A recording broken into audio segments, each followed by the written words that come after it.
네, 오늘 종목 발견은 윤정식 바로자산운용 상무 만나겠습니다. 상무님 안녕하세요. 네, 안녕하세요. 네, 최근 시장에서 종목 장세 보니까 최근에 대왕고래 관련해서 좀 움직인 바가 있고 오늘은 이제 유한양행의 소식으로 바이오가 관심 있기도 한데요. 첫 번째 우리 윤 상무님이 눈에 띄는 첫 번째 종목은 뭡니까? 네, 한국전력 말씀을 드리겠습니다. 한국전력이 사실 금년 초도 그렇고요, 작년에도 그렇고 주목을 받는 시기들이 조금 있었었죠. 그때 주목받았던 이유는 전기요금 인상 관련한 호재였습니다.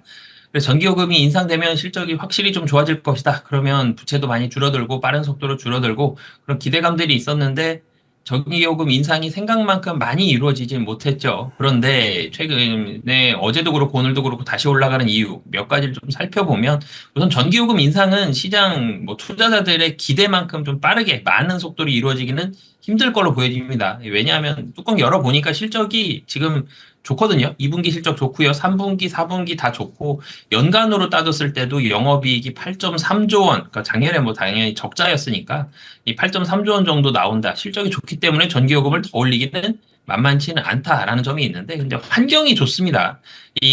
사실 전기도 생산한 재료가 있고요. 생산한 물건이 사실은 전기라는 거가 나오는 건데, 생산하는 원가, 재료 자체의 에너지 단가 자체가 떨어지고 있고, 에너지원을 수입을 해야 되는데, 에너지를 만들 이 재료들, 유연탄, LNG 이런 부분 수입을 해야 되는데, 환율이 좋아졌죠. 원화가 강세가 조금씩 되고 있습니다. 원화 약세 기조가 워낙 오래 지속됐었는데, 환율이 좀 안정적으로 바뀐다라는 점.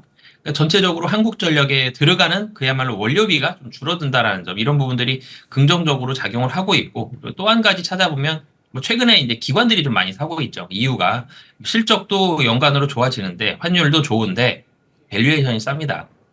PBR이 지금 0.37배 정도, 0.4배 아래에서 움직이고 있거든요. PBR 매우 낮은데 하반기 실적이 좋아진다. 이런 기대감 가지고 기관들이 적극적으로 좀 매수를 하고 있는 그런 상황이다라고 보시면 되겠습니다. 네, 저평가 매력 차원에서 조금 눈여겨볼 만한 기업 정도로 보면 되겠습니다. 한국전력 이틀 동안 오르고 있고요. 그와 같이 보면 한국가스공사는 대왕고래 프로젝트 때문에 조금 결이 다르죠. 왜냐하면 두 회사 모두 요금의 정상화, 요금 인상 기대감이었었는데 한국가스공사도 그런 기대감이 있는데 워낙 이게 동해가스정간에 연관되기 때문에 가스공사 혹시 시각 잠깐 있으세요? 네.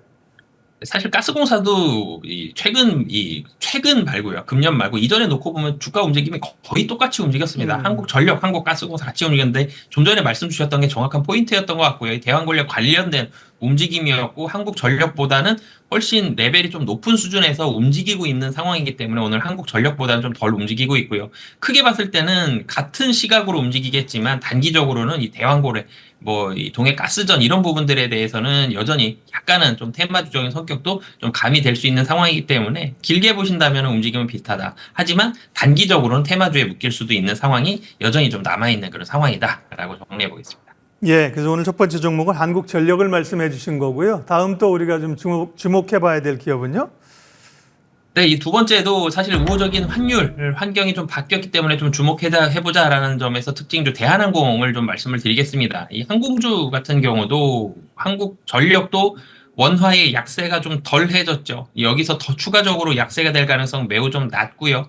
여기서 더 원화가 강세가 되느냐는 좀 논란이 있을 수는 있겠지만 원화 약세 기조가 서서히 좀 줄어들고 있는 거는 맞거든요.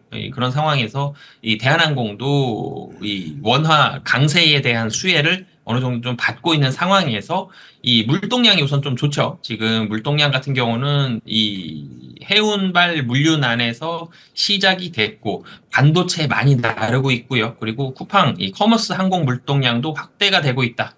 이런 부분들의 수송 확대로 인해서 물류가 좋습니다. 대한항공 같은 경우는 코로나 시기에서도 호실적을 기록을 했던 게 물류가 굉장히 좋은 실적이었던 만큼 대한항공 물류에 있어서 상당히 좋은 부분들을 계속적으로 지금 나타내고 있고, 그리고 불확실성이 있었죠. 합병에 대한 부분 물론 마무리되진 못했습니다만 거의 마무리가 보이죠. 지금은 이 끝에 이 도착 지점이 보이고 있는 상황이기 때문에 이 대한항공 불확실성도 어느 정도 마무리될 수가 있고, 그리고 항공주 같은 경우는 사실 2분기가 비수기입니다. 그래서 7월 말, 8월 초 정도가 거의 바닥을 형성을 하고 3분기부터 서서히 좀 올라가면서 3분기 후반, 4분기에 좀 정점을 찍어주는 이런 모습들의 패턴들을 많이 보여주고 있는데 다른 항공주들과 마찬가지로 여객 수요 2분기에 안 좋았죠. 그런데 3분기에 휴가 시즌이 있고요. 4분기에 많이들 해외여행을 떠나게 됩니다. 이런 성수기에 대한 4분기 기대감까지 본다라면 물류는 지금도 좋고 하반기에도 더 좋습니다. 그런데 여객 수요가 2분기에 안 좋았는데 여객 수요가 플러스 알파로 4분기까지 좋아진다라는 그런 점들이 있고 지금 환율에 대한 우호적인 부분들까지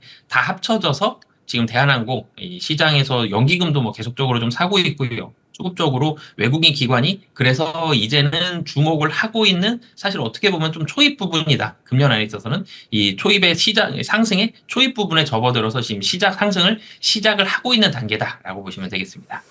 네, 그동안 이제 여객 수요 늘고 이럴 때는 이제 LCC들이 주목을 많이 받았었잖아요. 그런데 환율 측면에서 보면 아무래도 이제 대형 항공사인 대한항공 말씀하신 것처럼 이제 합병해 가는 것도 거의 막바지 수준에 이제 가는 것 같습니다. 그런 뉴스도 있을 것 같아요.